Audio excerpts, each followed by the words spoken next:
Today we have comedians Dejahzh Hedrick and David Decareaux on with us. Awesome to have you guys on the show. You know what that was like just now? You ever see those shows like on MTV back in the day where it'd be like a dating show and they'd be like the cute, awkward girl. And they'd be like, all right, we're back with Kelsey. And she's like, hey, you know what I mean? So are you the cute, awkward girl? I am. The hair. It's the hair. It's the hair. There's a lot of volume. David's just fluid. So I'm androgynous. I'm androgynous. Fluid, baby. Gender fluid. Okay. I'm a gender liquid, really. So David's been on the show before, so Yes, thanks for having me back. It's so good to be here. yeah, good to have you, man. So I'll just let you get started, man. Just tell everyone about yourself, and we'll go from there. Oh, okay. 26, Dejahzh. I'm a comedian here in North Carolina. I don't know. I work at a pawn shop. It's fun. I enjoy it. I work at a pawn shop run by a bunch of Koreans. Good people. Right? Stop the hate crimes. Good people. They deserve better. No, I've been doing comedy, 5 years? Maybe closer to 6 now. Started in North Carolina, Winston-Salem, like 2015, something like that. And been doing it ever since, meeting people like him and meeting y'all very recently. Though. Yeah, right. Yeah. So. Now you had moved to New York before the pandemic, right? Yeah, late August last year we moved. Me and 2 other comic friends of mine. We saved up money and we kept talking about it for years, but then we finally like, all right, let's just do it. Right. We had enough money and it was just like, fuck it, let's do it. Hey, we good way to do it. Yeah, it was good at first. Just bad timing, but yeah. Horrible timing. Horrible. Did you? How was it going while you were up there? You know what? Before everybody started dying, it was great. I don't know. Before everybody started dying, it went a little left. But before that, it was pretty. Great is a strong word, but it was going good. I mean, you're starting to make a little name, at least among the local comics, and doing shows and make connections. And I had an apartment, had a job. I mean, I was doing good. Everybody was, feeling great. Nobody had cancer yet. Right. Yeah. Oh man, she was pretty great. Yeah. Shout out to Renee. Yeah. Did were you booking any guest spots or anything yet? I hadn't really. I was trying to figure out I guess I realized how it worked pretty much at the club level. Yeah. It was like, hey, it's bring people, do well. Right. You'll eventually start they'll book you that way. Yeah. But it always seems so hard to coordinate a bunch of people to come. And comics would support you and go, but I always felt, guilty being like, hey, come watch me. And you got to coordinate with so many people. It felt too much. So I would just do all the open mics and try to get on shows that comics was running, not necessarily on the club level. Right below that, I guess. Yeah. Getting your name out there. Yeah, and then eventually, Creek in the Cave shut down, but before that felt like the spot to me. I would go there all the time, and that was the one place it seemed like all the comics would go to, because it's different. It felt like it was different little. There was the Brooklyn-y kind of scene, and then this kind of scene, whatever. Yeah. That mic brought everybody together, and it was. You meet all kind of different comics. Then you start going, and people start knowing you, and be like, "Oh, you're kind of funny." I do the show, blah blah blah. So. Well, you're a good writer. I appreciate it. Comedy's really good, man. It's really. I appreciate really it. Impressive. So. Is your plan to go back up there once Hell no. normalize? Okay. Hell no. That goddamn place. Nah, I don't see the point personally. Right. Yeah. You know what I mean? It's not New York itself that's the problem. You know what I mean? Great city, great people, fun, whatever. Yeah. It's expensive. Very expensive. Yeah. I had a decent job at the time, and I was paying for. I was doing fine. Yeah. But it's if you don't have the money and you don't have the psychosis to just be up there doing whatever, nah, don't do it. I would say don't do it. Well, at least you're young, so it's exactly. You can easier. make a lot of mistakes. Yeah. you're resilient. Right. Yeah. So if not New York, where you just keep repping North Carolina, or any other plans? Yeah, because going back seems dumb. It sounds corny to be like Texas, but I like Texas. Seems like a good market. It seems interesting to you at got least. Rogan's going to Texas, That's and what I'm saying. with him there and all the people he's pulling comedy, that you hear him talking about it. He's trying to make, and I think Texas is already there, but he's trying to make Texas the new hub for comedy. So Yeah. There's a huge exodus from the Yeah. West Yeah. to Yeah. Well, Big both time. East and West. Yeah. People are going to Texas. So what got you into comedy? When did you know that you wanted to do comedy? Damn, great question. I mean, I don't know. I mean, I think it's something you definitely when I was a kid, grew up watching. When I was a kid, the big thing was the DVDs. So like a lot of the black comedians had like that was I think the big thing, the DVDs. So it'd be like Cedric the Entertainer.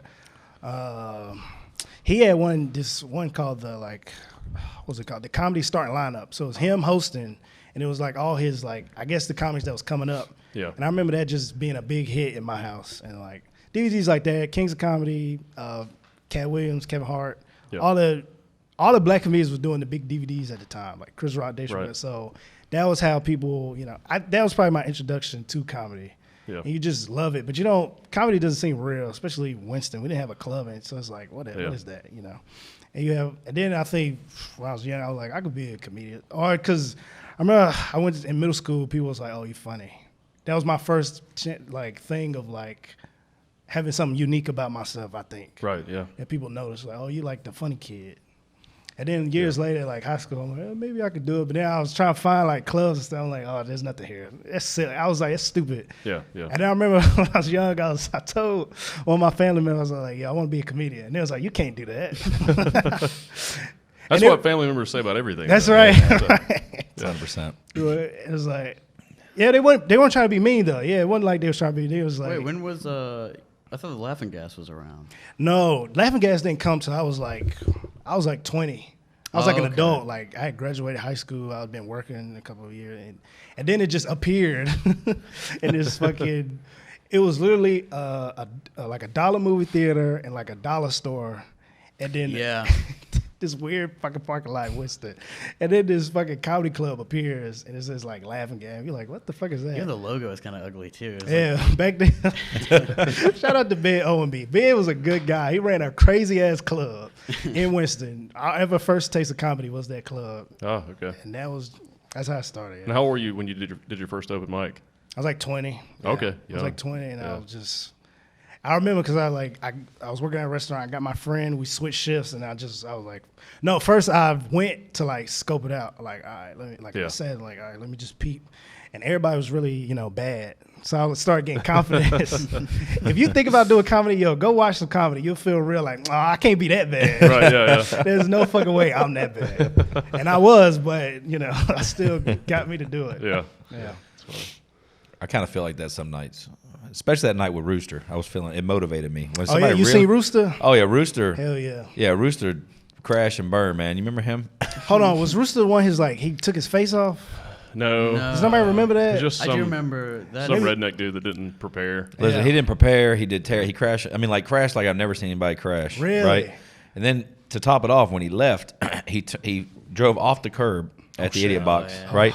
And then turned left into oncoming traffic. And you hear all the horns going. And I'm like, this dude. Yeah, that nigga was distraught, bro. He was like, I'm going to kill my son. He was like fucking stand wasn't he a young guy? I he thought was. He brought people. He brought he some did. people too. Yeah. He brought some girls with him. He brought some girls, He brought some girls with him. And he crashed and burned. Yeah. You remember that? So anyway, when I tagged after it was kind of like, it looked. You say Rooster, I inherently think an old man, like an older Southern man. That seems like a middle-aged to older dude. I tagged like 12 people, and I didn't know his names. So I just put a Rooster in there. Yeah. As an inside, only the people that were there would have got it. But it was hilarious to me. His exit of the club that night was sort of like a metaphor of the rest of his life. Yeah.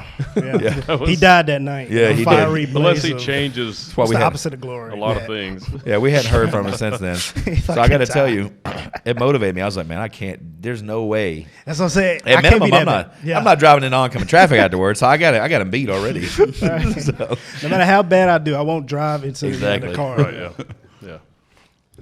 So that was like, Neil's like, oh, you should try it. I'm like, well, after that, I'm thinking about it. Well, actually, that night you asked me if you should try it then. I said, you should never try it if you're not prepared. That's what you should at least have something. Nah, go up there and do it. Right, yeah. Dejahzh's like, nah, go ahead, man. You would be better off going up there and standing and saying nothing for 4 minutes than saying something you haven't prepared to say. True. So I was in Vegas recently, right? And this guy had it on lock. So on Fremont Street, they got all the performers and all the stuff, right? And everybody's doing this amazing stuff, right? This guy had a tip jar, and he had the mask on, just whatever, right? And he's just standing there, military outfit, looking like he bought it at the Army Navy surplus, and just a mask. And he had his hands crossed behind his back, and it said, tip to start performance on the box. People coming up, putting $1 in, and he just stands perfectly still. Every time I pass this dude for hours, never moved. So his deal was he wouldn't start moving until you tipped, right? So everybody's dropping money in the box. He never moved the whole time. He just stood there the whole night. Right? And I'm looking down in that box. I go in and put money in. I didn't want to give him money. I wanted to see how big how full the box was. That damn box, which is like 2 foot tall, and I mean, a nice sized box was probably 3/4 the way full. But he had the hustle, man. He did nothing. He was just scamming people all night. That's fucking brilliant. I was like, that's good. So he just that's your 4 didn't minutes move. on stage and just don't move. Just don't say nothing. Right. Oh, yeah. Yeah, that might work once. Yeah, Yeah. I would say. Yeah, that only works like per square mile, right? Right. Yeah. Yeah. Like you can't like, oh, that's a dude. He don't do shit though. Yo, get him. Take his box. Yeah. Well, in Vegas, like, you can kind of get away with that kind of thing because it's new people every day. Yeah. It's that's true. not New like Vegas, it's New the same York. people that see you all the time. Yeah. Yeah, let's go to Vegas. Let's rate it right now. I'll Hey. fucking stand still for a couple hours. We try it. Get a new car. Oh, he's we gonna be come mad in. as hell too. He's gonna be like, "That's my thing." Yeah. He like, he can't move. He can't say shit. Mind your business. Start the performance. Nigga, mind your business. Yep. Yeah, smart. was good. What's the biggest show you've done? I guess UCC, probably because that was in the theater. That's Okay. probably definitely the biggest. Carolina Theater? Carolina Theater, Yeah. yeah. And yeah, because that was the most people and the biggest. I've done another theater, but it wasn't like packed or anything like that. Yeah. It was fun, but yeah, it wasn't packed. Have you been on the road any, like doing clubs and No, stuff? I've never been on the road. That's crazy, man. Yeah, I've never really outside of like North Carolina and New York. I've never really like. I guess I did comedy. Only I don't want to count as a road, but I did a show in front of like an all Indian crowd in New Jersey. Wow, interesting. Yeah, it was dope. It was pretty good. That's cool. Yeah, they just haven't discovered you yet. That's what it is. Yeah, man. Somebody make me famous. Who I got to fuck? Oh, I'll you'll fuck be there. anybody.